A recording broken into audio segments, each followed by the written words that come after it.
नमस्ते बच्चों, मैं धर्मेंद्र कुमार फ्राम रचना जौनपुर। आज हम चर्चा करेंगे D.Ed SC ID, जिसमें थर्ड सेमेस्टर का पेपर नंबर 8। जैसा कि आपको मालूम होगा कि इसके पहले आप लोग को पेपर नंबर 8 में 1 से लेकर के 3 यूनिट तक 1 से लेकर के 3 यूनिट तक आप लोग को पढ़ा दिया गया है।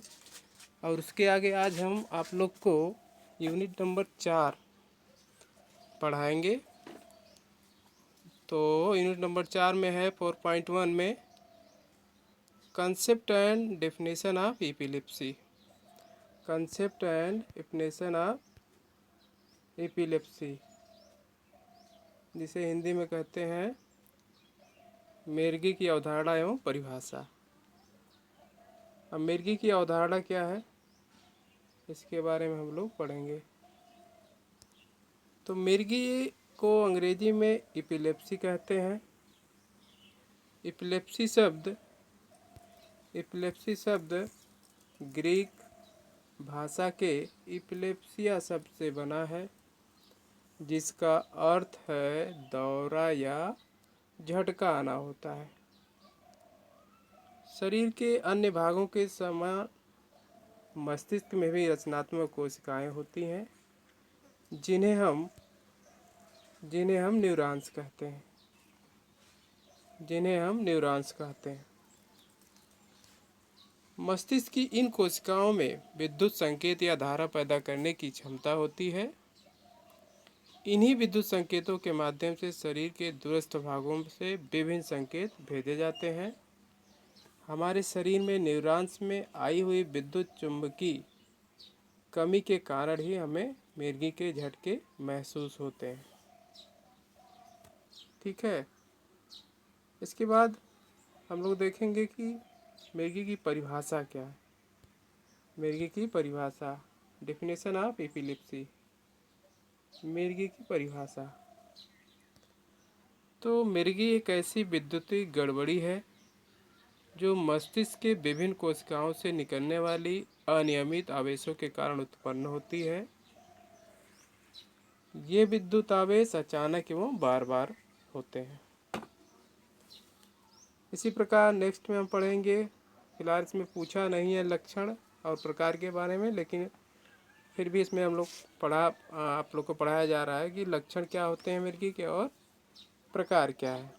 तो पहले जैसे हर प्रॉब्लम से, हर डिसेबिलिटी के कुछ न कुछ लक्षण होते हैं, इसी प्रकार मिर्गी के भी लक्षण होते हैं।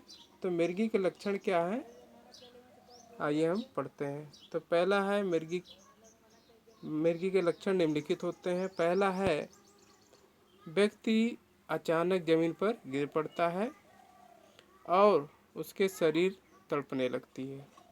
व्यक्ति अचानक जमीन पर गिर पड़ता है और उसकी शरीर तड़पने लगती है। दूसरा है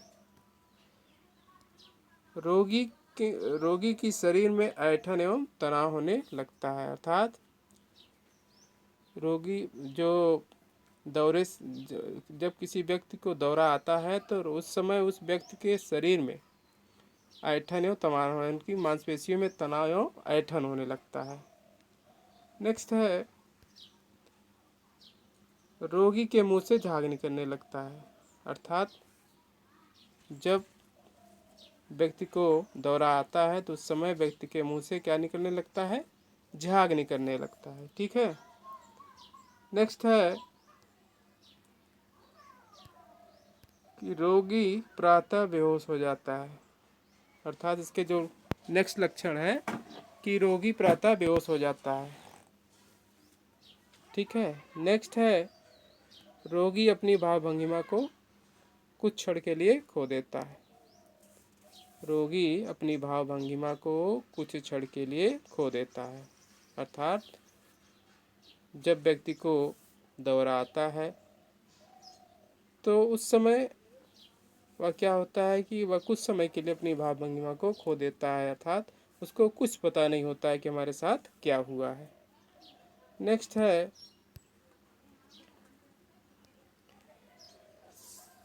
रोगी को दौरा आने के बाद उसकी शरीर अत्यधिक शुष्क हो जाती है। रोगी को दौरा आने के बाद उसकी शरीर अत्यधिक शुष्क हो जाती है। अर्थात जब व्यक्ति को दौरा आता है तो उसके शरीर अत्यधिक शुष्क, मतलब बहुत उसमें सुस्ती उसकी शरीर होती, बहुत ढीला हो जाता है उसका शरीर, भारी हो जाता है। ठीक है। नेक्स्ट है, रोगी के मिर्गी आने के दौरान रोगी का शरीर में नीलापन आ जाना तथा पेशाब हो जाना इत्यादि क्रियाएं अपने आप हो जाती हैं। अर्थात जब कोई व्यक्ति जो मिर्गी से प्रभावित होता है, जब उसको मिर्गी आती है तो उस दौरान उसके शरीर में क्या होता है, नीलापन हो जाना, अर्थात अपने आप पेशाब होना या मलमूत्र भी हो जाता, अपने आप हो जाता है। इसी प्रकार नेक्स्ट है, इसी प्रकार कुछ और लक्षण होते हैं, जैसे कुछ व्यक्ति होते हैं कि अपने आप चलते चलते रहते हैं तो कहीं कहीं एकाएक गिर जाते हैं ज़मीन पर। तो ये जो है आपको पढ़ाया गया, ये है लक्षण है। ठीक है। इसी प्रकार नेक्स्ट हम पढ़ेंगे कि मिर्गी के प्रकार क्या होते हैं, मैनी टाइप्स ऑफ एपिलेप्सी। इसके बाद हम पढ़ेंगे टाइप ऑफ एपिलेप्सी, मिर्गी के प्रकार। मिर्गी कितने प्रकार का होता है, तो मिर्गी दो प्रकार के होता है। पहला है ग्रांड माल एपिलेप्सी और दूसरा है पेटिट माल एपिलेप्सी। पहला है ग्रांड माल एपिलेप्सी और दूसरा है पेटिट माल एपिलेप्सी। अब ग्रांड माल एपिलेप्सी क्या है, इसके बारे में हम लोग चर्चा करेंगे। तो यह मिर्गी रोग का एक गंभीर प्रकार है जिसकी चार प्रमुख अवस्थाएं होती हैं। अर्थात मिर्गी का रोग का यह एक प्रकार से बहुत ही गंभीर प्रकार है और इसके कितनी अवस्थाएं होती हैं, चार अवस्थाएं होती हैं। पहला है आरा फेस, दूसरा है टॉनिक फेस, तीसरा है क्लोनिक फेस और चौथा है कोमा फेस। अब हम देखते हैं कि आरा फेस क्या होता है। अब पहला देखेंगे आरा फेस क्या होता है। तो इस अवस्था में रोगी को आभास होने लगता है कि मिर्गी आएगी। अर्थात इस अवस्था में उसे क्या हो जाता है, जो मिर्गी से प्रभावित व्यक्ति होता है उसको आभास हो जाता है कि उसको मिर्गी आने वाली होती है। इस चेतावनी का संकेत होते ही रोगी को असमान संवेदी अनुभूतियां होने लगती है। इस अवस्था में रोगी को अपनी सुरक्षा के लिए लेट जाने या बैठ जाने में सहायता मिलती है। अर्थात जब उस व्यक्ति को आभास हो जाता है कि उसको दौरा आने वाला है तो उसको क्या करना चाहिए, उसकी जो संवेदी अनुभूतियाँ होती हैं उसके संवेदी अनुभूतियाँ होने लगती है और इस अवस्था में रोगी को क्या करनी चाहिए, अपनी सुरक्षा के लिए उसे किसी एक स्थान पर बैठ जाना चाहिए या लेट जाना चाहिए। ऐसा करने से क्या होता है, उसे सहायता मिलती है, अर्थात वह किसी दुर्घटना या चोट लगने से बच जाता है। ठीक है। इसके बाद नेक्स्ट जो टाइप्स है टोनिक फेस। अब टोनिक फेस क्या है, इसके बारे में पढ़ेंगे। इस अवस्था में रोगी के शरीर में ऐंठन होना प्रारंभ हो जाता है तथा रोगी का शरीर कड़ा हो जाता है तथा रोगी अचानक कहीं भी ज़मीन पर गिर पड़ता है और आंखें जिस अवस्था में रहती हैं उसी अवस्था में रह जाती हैं। अर्थात इस अवस्था में रोगी के शरीर में क्या होता है, ऐंठन प्रारंभ होता है, मांसपेशियों में कड़ापन, तनाव हो जाता है तथा रोगी का शरीर कड़ा हो जाता है। और रोगी अचानक क्या करता है, जब मिर्गी का दौरा आता है तो वह अचानक क्या करता है, ज़मीन पर गिर पड़ता है और आंखें जिस अवस्था में, अर्थात आंखें खुली है तो खुली ही रहेंगी, बंद है तो बंद रह जाती हैं। ठीक है। इसके बाद नेक्स्ट है क्लोनिक फेज। अब क्लोनिक फेज क्या है, इस अवस्था में रोगी के रोगी के शरीर की मांसपेशियों में बारी बारी से सिकुड़ती एवं फैलती तथा खींचती हैं। अर्थात इस अवस्था में रोगी की शरीर की मांसपेशियां बारी बारी से सिकुड़ती एवं फैलती तथा खींचती हैं। इस अवस्था में रोगी के अंगों में बार बार छटपटाहट होने लगती है और रोगी के मुंह के जबड़े कभी खुलते हैं तो कभी बंद रहते हैं। इस अवस्था में रोगी की जीभ भी कट जाती है। अर्थात इस अवस्था में जब जब इस प्रकार की मिर्गी आती है तो क्या होता है, इस अवस्था में व्यक्ति के शरीर की मांसपेशियों में बारी बारी से सिकुड़ती एवं फैलती हैं और वह व्यक्ति क्या क्या होता है, उस अंग का बार बार छटपटाहट होने लगता है और उसके मुंह के जबड़े कभी खुलते हैं तो कभी बंद हो जाते हैं। ऐसा होने से क्या होता है कि प्रभावित व्यक्ति का जीभ कट जाती है। ठीक है।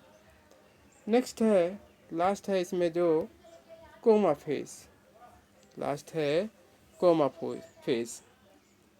इस अवस्था में रोगी अचेतन अवस्था में चला जाता है तथा रोगी में चेतना कभी तुरंत आ जाती है लेकिन कभी घंटों बाद चेतना आती है। तो रोगी की चेतना आने के बाद उसे भी उससे घटित घटनाएं उसे याद नहीं रहता है। अर्थात जो कोमा फेस टाइप का जो दौरा होता है, इस अवस्था में क्या होता है कि इस अवस्था में बच्चे क्या होता है, रोगी अचेतन अवस्था में चला जाता है। अर्थात उसे कुछ पता होता नहीं रहता है तथा रोगी की में चेतना कभी तो तुरंत आती है कभी बाद में आती है। अर्थात कभी कभी होता है उसको तुरंत होश आ जाएगा लेकिन कभी कभी क्या होता है उसे घंटों बाद होश आता है। तो जब होश आएगा अर्थात जब रोगी को चेतना आएगी तो उसे यह नहीं पता होता है कि उसके साथ क्या घटना हुई है, उसे कुछ याद नहीं रहता है। ठीक है। ये तो हो गया आप लोग का ग्रांड माल एपिलेप्सी के अंतर्गत जो 4 अवस्थाएं हैं ये आप लोगों ने पढ़ लिया। ठीक है। इसके बाद नेक्स्ट जो आपका प्रकार है एपिलेप्सी का वह है पेटिट माल एपिलेप्सी। क्या है? पेटिट माल एपिलेप्सी। अब पेटिट माल या भी मिर्गी कई प्रकार की होती हैं जो इस प्रकार से है। अब इसके अंतर्गत पहला है, पेटिट माल के अंतर्गत भी कई प्रकार की मिर्गी होती हैं। इसके अंतर्गत पहला क्या है? जनरलाइज टोनिक क्लोनिक मिर्गी। जनरलाइज टोनिक क्लोनिक मिर्गी, इसे क्या कहते हैं? इसे बड़ी मिर्गी भी कहते हैं।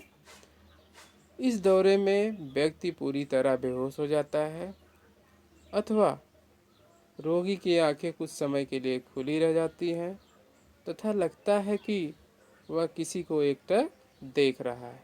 अर्थात जनरलाइज टोनिक क्लोनिक मिर्गी जब इस प्रकार की मिर्गी आती है तो इसमें क्या होता है, इसे हम क्या बोलते हैं, इस प्रकार की मिर्गी को बड़ी मिर्गी भी कहते हैं। अतः इस दौरे में व्यक्ति क्या होता है, जब दौरा आता है तो व्यक्ति पूरी तरह से बेहोश हो जाता है अर्थात उसे कुछ पता नहीं रहता है और जब रोगी की आंखें कुछ समय के लिए क्या हो जाती हैं, खुली रह जाती हैं। अर्थात खुली है तो खुली रहेंगी और उसे लगता है कि वह किसी को एकटक देख रहा है। अर्थात वह बेहोश होकर पड़ा रहता है तो आँख उसकी खुली रहेगी तो ऐसा लगता है कि वह किसी को एकटक देख रहा है, अर्थात किसी को देख रहा है लेकिन उसको पता नहीं होता, वो तो बेहोश होता पड़ा रहता है। ठीक है। नेक्स्ट हमारा है एब्सेंस मिर्गी। नेक्स्ट है एब्सेंस मिर्गी। इसमें दौरे के समय व्यक्ति अपने वातावरण से कुछ देर के लिए अलग महसूस करता है। जैसे वह कुछ बोल रहा है तो बोलते समय अचानक रुक जाता है और जब दौरा समाप्त हो जाता है तो वह बात वहीं से शुरू करता है जहां से पहले कर रहा था। अर्थात इस दौरे में क्या होता है कि इस दौरे के समय व्यक्ति क्या होता है, अपने वातावरण के कुछ लिए वह अलग महसूस करता है। अर्थात जिस वातावरण में रहता है उसे ऐसा लगता है कि उसका वातावरण चेंज हो गया है। ठीक है। जैसे वह कुछ बोल रहा है तो बोलते समय अचानक वह क्या करता है, रुक जाता है। ठीक है। रुक जाता है और जब उसका दौरा समाप्त हो जाता है तो फिर वह क्या करता है कि अपनी बात को वहीं से शुरू करता है जहाँ से उसने पहले शुरू कर रहा था। ठीक है। अब नेक्स्ट हमारा है मायोक्लोनिक मायोक्लोनिक मिर्गी। यह अधिकतर क्या होता है, यह मिर्गी जो होता है अधिकतर कब आती है, सुबह के समय होती है। यह मिर्गी अधिकतर किस समय होती है, सुबह के समय होती है। ठीक है। और इसमें प्राय बच्चे के हाथ से ब्रश, टूथपेस्ट इत्यादि गिर जाता है और व्यक्ति चाहकर भी उसे नहीं रोक सकता है। अर्थात मायोक्लोनिक मिर्गी जो होता है, इस प्रकार की जो मिर्गी आती है तो यह अधिकतर मिर्गी कब आती है, सुबह के समय आती है। और इसमें प्राय क्या करते हैं, बच्चे के हाथ से जो भी सामग्री लिया हुआ जैसे ब्रश, टूथब्रश इत्यादि, वह सामग्री क्या होती है, जब वो मुर्गी आती है तो उसके हाथ से वह सामग्री गिर जाती है। अर्थात व्यक्ति चाहकर भी उसे नहीं रोक सकता है। यदि वह चाहे कि मैं उस सामग्री को अपने हाथ में लिए रहूं तो ऐसा नहीं होता है। क्या होता है कि उसके हाथ से वह सामग्री गिर जाती है, अर्थात उसके हाथ से छूट जाती है। ठीक है। और लास्ट में हमारा है एटोनिक मिर्गी। क्या है, एटोनिक मिर्गी। अब यह मिर्गी क्या होता है, इस मिर्गी में इस प्रकार के दौरे में बच्चे जमीन पर गिर पड़ते हैं। यह दौरा एक बार शुरू होने के बाद बार बार आता है। अर्थात एटोनिक प्रकार की जो मिर्गी होती है, इस प्रकार के दौरे में क्या होते हैं, बच्चे जमीन पर गिर जाते हैं या गिर पड़ते हैं। और यह दौरा एक बार मतलब कि एक बार शुरू हो गया तो हो सकता है वह 10 मिनट बाद या 5-5 मिनट के बाद आना शुरू हो जाता है, अर्थात बार बार आने लगता है। ठीक है। तो आज का जो टॉपिक था यही समाप्त हुआ।